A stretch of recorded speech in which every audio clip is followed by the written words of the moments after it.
Yeah, controls are very important to maximizing the benefits of a high quality LED upgrade.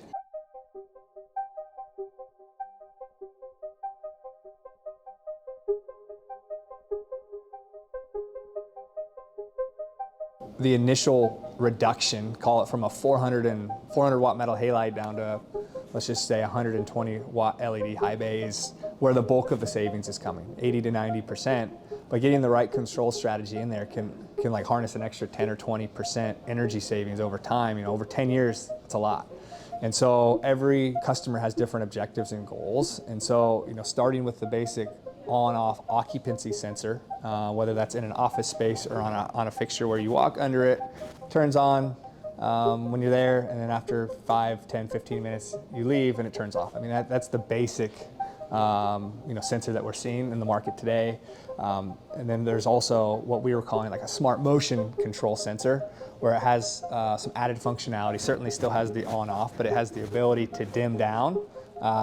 And whether you want that fixture to stay in a dim state or go off, right? There's some customability to that sensor, to that fixture, so that we can set the settings, right? So if it's a manufacturing space, maybe we don't want that fixture to turn off for 30 minutes or an hour or dim, just to make sure that when somebody's under a piece of equipment, it's not going off. Or in a warehouse, we can get really aggressive and have it at a 1 minute or 2 minute timeout to maximize energy savings when a forklift comes in and then leaves.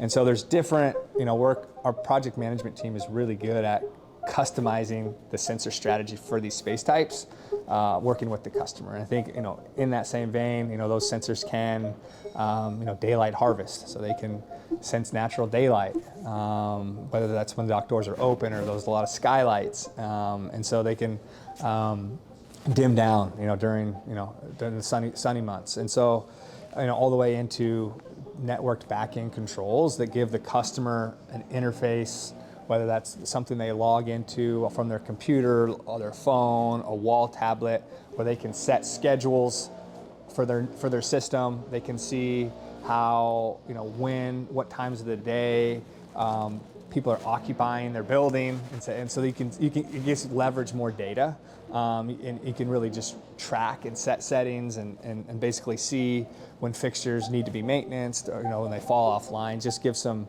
more reporting.